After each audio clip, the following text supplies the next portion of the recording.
ના વપરાય એટલી જે માપે માપે બોલો દેવલભાઈ ની વાહ।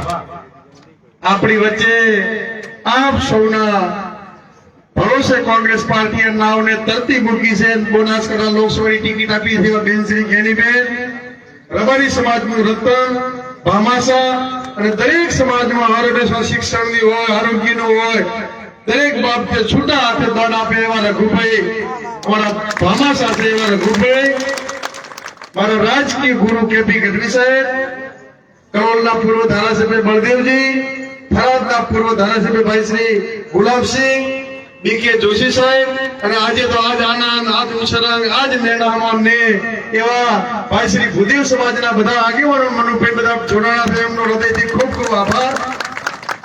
ભાઈ શ્રી ઈશ્વરભાઈ, હેમુભાઈ, તુલસીભાઈ, અમારા સોય ગામના પૂર્વ પ્રમુખ અને જિલ્લાના મહામંત્રી દુદાજી, સૌ મંચસ્થ આગેવાનો અને આ વિસ્તારને કેપી સાહેબ યાદ અપાવો। કોરોના કાળમાં કોઈ ભાઈ ભાઈને અડવા તૈયાર નતું, ત્યારે 108 ની જેમ મેલો ભોપો દરેક વિસ્તારમાં ઘરે ઘરે બાટલો આપવા આવે, દર્દીને પકડવા આવે એવા મેલા ભુવાજી, આમ સૌ આગેવાનો તમામે ઘણી બધી વાતો કરી છે। આપ સૌને હર હંમેશા આપ તો કોંગ્રેસ સાથે રહ્યા છો। આ તીર્થ ગામના તમામ સમાજને, વિશેષ મારા માલધારી સમાજને વિનંતી કરું છું કે રઘુભાઈ એટલેથી વિનંતી કરવા આવ્યા છે એટલા વિસ્તારના માલધારી સમાજને વિશેષ તીર્થ ગામના નિગરાની જવાબદારી થાય છે કે તમે હોય 100% વોટ આ વખતે જ્ઞાનીબેનને આપો એવી વિનંતી કરું છું। વિશેષ હંમેશા આપ જાણો છો કે બેન ધારાસભ્ય ત્યાં પાસે ઘણા બધા પરિવર્તન આવ્યા છે। ઠાકોરો તો હંમેશા પોણીથી પાતળા થઈને નાગદીપી ખબર છે કે રહેશે, અને હંમેશા તમે હાથે રહો એની હાથે કાયમ રહેશે।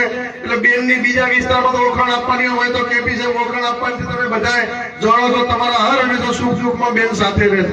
પણ જયારે બનાસકાંઠાના લોકોએ સૂત્ર આપ્યું બનાસની બેન જ્ઞાનીબેન કેમ, એ આ ધરતી ઉપરથી સૂત્ર ગયું છે।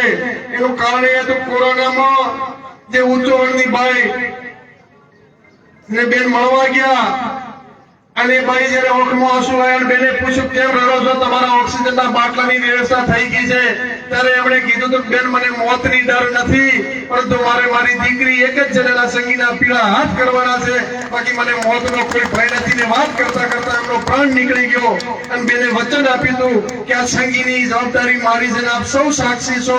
અને તીર્થગામથી તો તમે જળ લઈને બધા આવ્યા હતા, એ સંગીના લગ્ન પારકી નહીં પણ સવાઈ માં બનીને કર્યા, એટલે બનાસની બેન જ્ઞાનીબેન છે। ત્યારે આપને વિનંતી કરું છું, અને આજે રઘુભાઈ, હું ભાજપને રઘુભાઈ છે એટલે ચેલેન્જ કરું છું આપણા આગેવાનોને, બનાસકાંઠાના કોઈમાં હિંમત હોય કેપી સાહેબ તો ચેલેન્જ કરું છું, ધણીધરના મંદિરે આવે અને મારી સાક્ષી અને રઘુભાઈની સાક્ષી આવીને સોગંદ કર કે હમણાં 15-20 દિવસ પહેલા રબારી સમાજ ઉપર નિર્દોષ ઉપર કેસ કર્યો, ને કેસ ખોટો ના કર્યો હોય, ધણીધરે સોગંદ ખાય તો ઠાકરસિંહ રબારી રાજકારણ છોડી દે, અને તમે કહો તો ભાજપનો કેસ પણ પહેરવા તૈયાર છું। આવી જયારે રબારી સમાજ ઉપર જુલ્મો રઘુભાઈ વરસાવી રહ્યા હોય એને સમાજો, તમને કહું છું ભાજપો ખેલ કરશે, ભાઈ ભાઈ વચ્ચે, સમાજ સમાજ વચ્ચે દંગા ફેલાવવાનું કામ કરતી હોય ભારતીય જનતા પાર્ટી। હમણાં જૂઠાણા ફેલાવા ઘણા આવશે, ત્યારે રબારી સમાજને ખાસ વિનંતી કરું છું કે આપ જોજો, ખૂબ ઊંડું વિચારજો। ઘણા કપકોળા આવશે કે ઠાકોર લખેલ ગાડી હશે કોઈ ઉપર હુમલો કરશે, ત્યાં રબારી ઉપર ઠાકોરે કર્યો, ઠાકોરો ઉપર રાજપૂતોએ કર્યો, રાજપૂત લખેલ ગાડીઓ ફરશે, રબારી લખેલ ગાડી ફરશે કે રબારીએ ઠાકોરો ઉપર હુમલો કર્યો। એ લોકોને ખબર છે કે અમે હારા છે એટલે કાવા દાવાની રાજનીતિ કરવાના છે। ત્યારે આપ સૌને વિનંતી કરું કે આપ ચેતજો।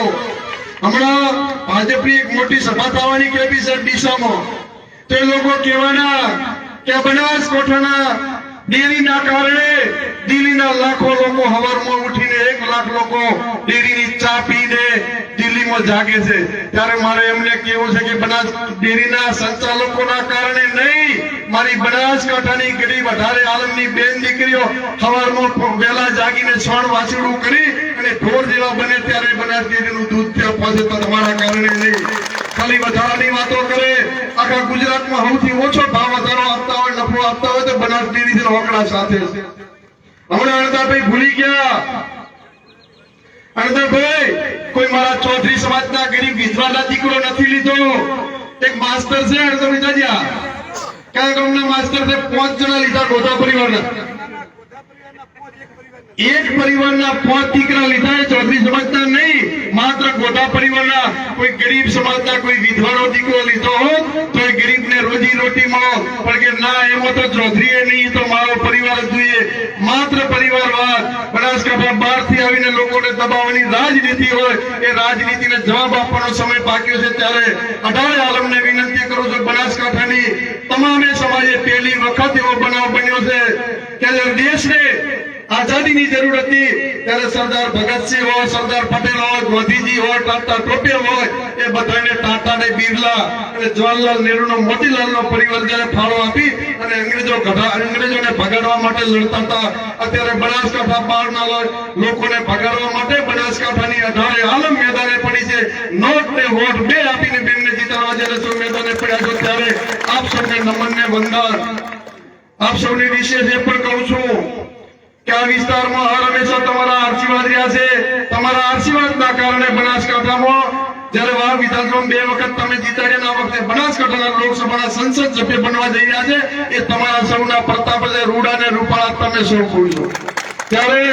અને વિશેષ તો સોનામાં સોગંદભાઈ સમગ્ર બનાસકાંઠાનો જાગીરદાર સમાજ આજે આખી સાહેબ ચૂંટણી લડીને બેન દીકરીઓની વારે જ્યારે હર હંમેશા ધડ ધીંગાણે માથે મસળે જાગીરદારો બેન અને દીકરી માટે, ગાય માટે પોતાના લીલડા માથા આપી દીધા. ત્યારે અત્યારે પણ બેન દીકરીની આન બાનની શાનની લડાઈ આવી ત્યારે સમગ્ર ગુજરાતનો બનાસકાંઠાનો જાગીરદાર સમાજ જ્યારે મેદાન આવે ત્યારે માલધારી સમાજ પણ જાગીરદાર સમાજની સાથે છે.